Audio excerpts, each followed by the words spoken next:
नमस्कार साथियों, आपका एक बार फिर से स्वागत है मेरे चैनल पर, जिसमें हम बात करते हैं रिश्तों की, उनकी आपसी समझ की और उसी समझ को फॉलो करते हुए जीवन को एक बेहतर तरीके से बिताने की। तो आज का मेरा टॉपिक है what is the reason of depression in women after 40s। देखिए, फिज़िकल रीज़न कई हो सकते हैं, होते भी हैं, हार्मोनल चेंजेस होते हैं, बॉडी थोड़ा थकना शुरू होती है।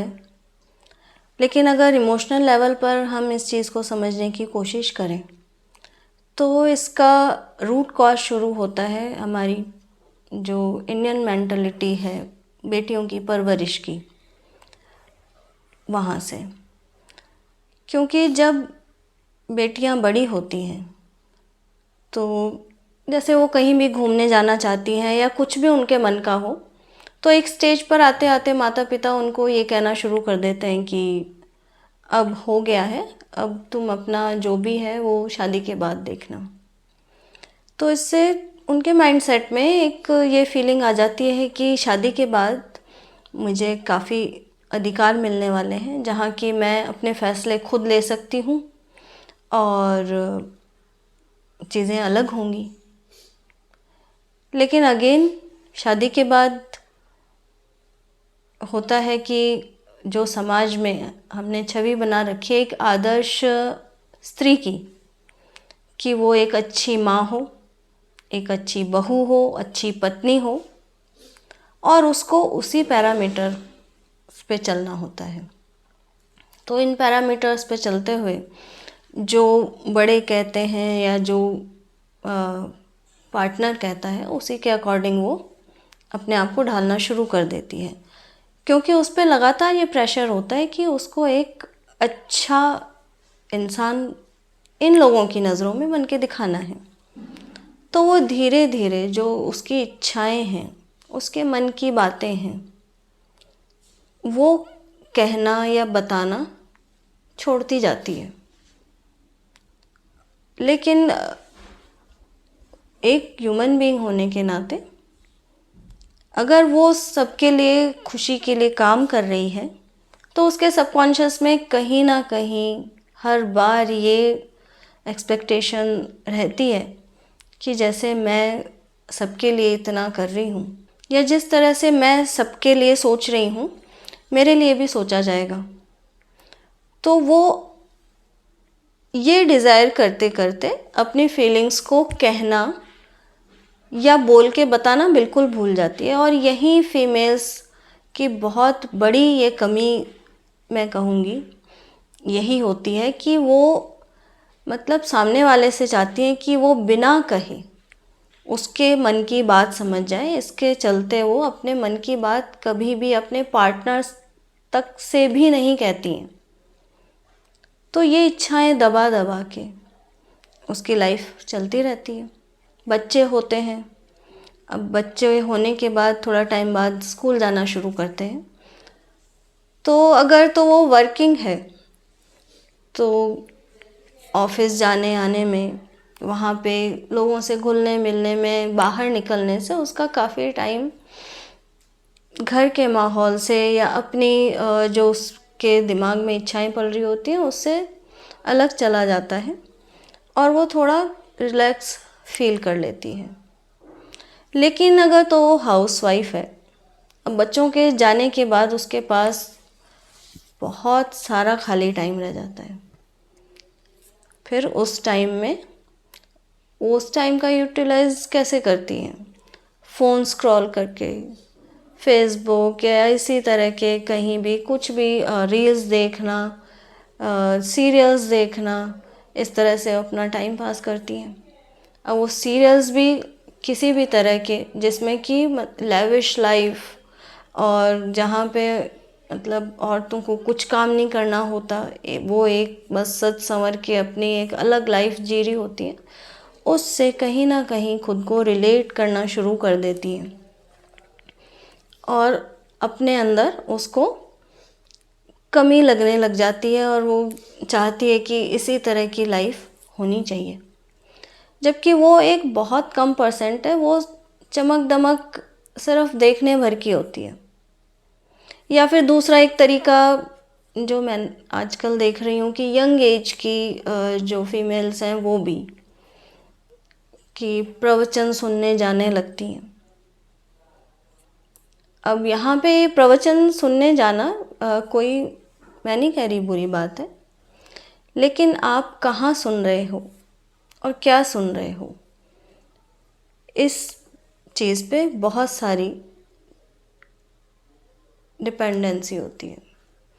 क्योंकि हर प्रवचन देने वाले बुरे नहीं होते, लेकिन हाँ, उनमें से कई महिलाओं के इसी माइंडसेट का फ़ायदा भी बहुत अच्छे से उठाते हैं।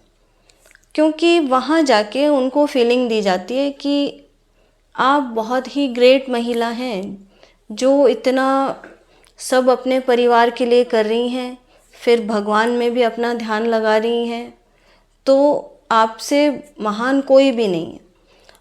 और फिर महिलाओं का वहाँ से एक अलग ही इमोशनल बॉन्ड बन जाता है।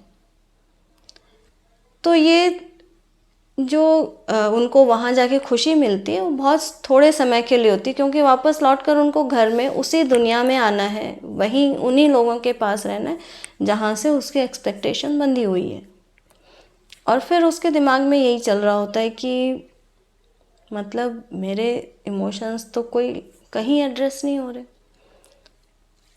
और फिर वो ऐसी जगहों पे जाती हैं, और फिर ऐसी जगहों पे जाने का देखिए क्या फ़ायदा होता है। अभी हाल ही में जो हाथरस में घटना हुई, वो इसी तरह के जो लोग होते हैं, वो इमोशनल जो कमज़ोरी होती है फीमेल्स की, उनका फ़ायदा उठाते हैं। अब देखिए जो ये सैडनेस है, कंटिन्यूस सैडनेस जो उनके दिमाग में चल रही होती है, और ये जो परत दर परत सैडनेस जमा हो जाती है, वो ही आगे जाके डिप्रेशन का रूप ले लेती है। और हमारे दिमाग में ये सैडनेस क्यों आती है? कोई भी इमोशन दिमाग में तब आता है जब कि उसमें उसके लिए जगह खाली हो। खुशी भी तभी आती है, खुशी भी हमको खुशी तभी फील होती है जबकि दिमाग खाली हो। उसको अच्छा फील करने के लिए खुशी की भी फीलिंग ज़रूरी है। ऐसे ही सैडनेस, अगर हम कंटिन्यूअस कुछ भी नहीं है हमारे पास करने को, दिमाग में ऑलरेडी थोड़ा सा कमी है किसी चीज़ की, खालीपन की, तो सैडनेस का जो भाव है वो इजीली ग्रैस्प हो जाता है। अब ये जो खालीपन है वही आगे चल के डिप्रेशन का रीज़न बनता है।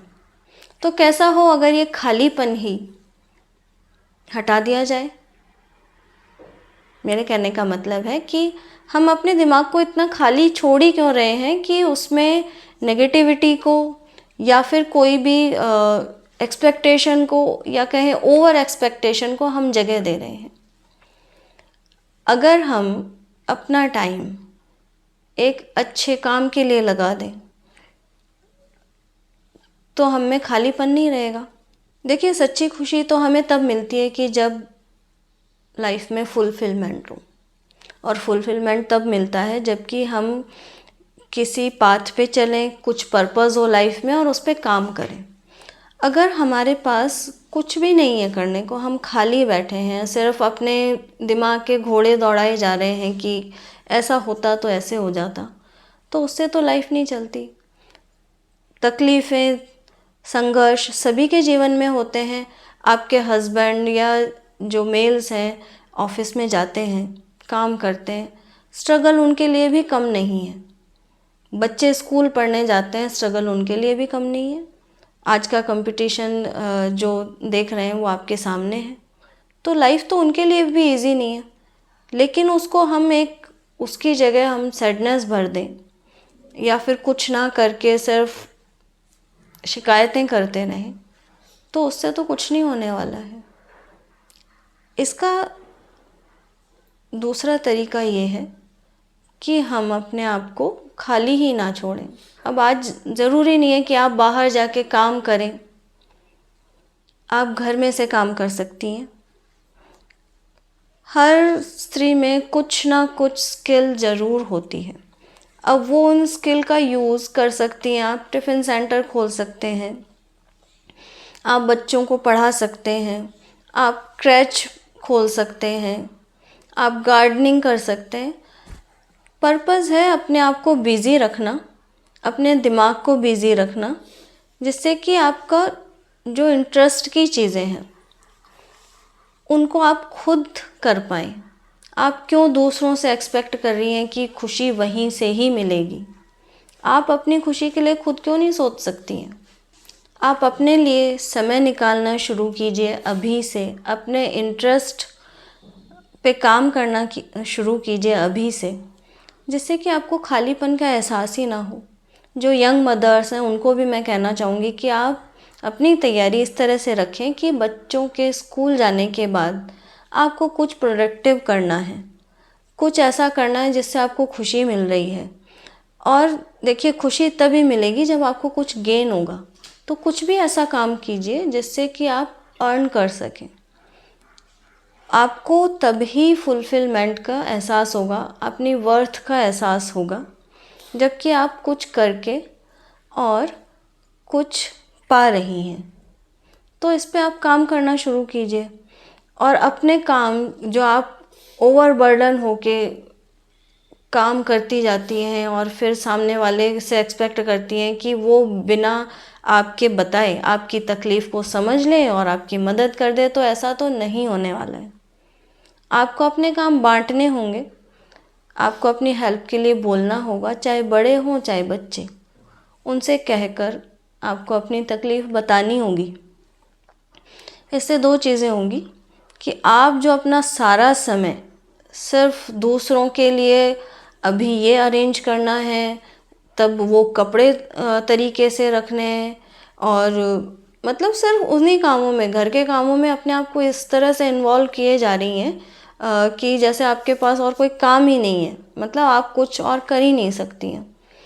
तो जब ये काम आपके पास नहीं होंगे, कल को बच्चे बड़े होंगे, वो नौकरी करने या पढ़ने के लिए जब घर से बाहर निकलेंगे, तो यही काम जो आप सारे उनके करके दे रही थी, आप तो इनसे बिल्कुल फ्री हो जाएंगी। फिर आपके पास खाली समय है, फिर आप क्या करेंगी?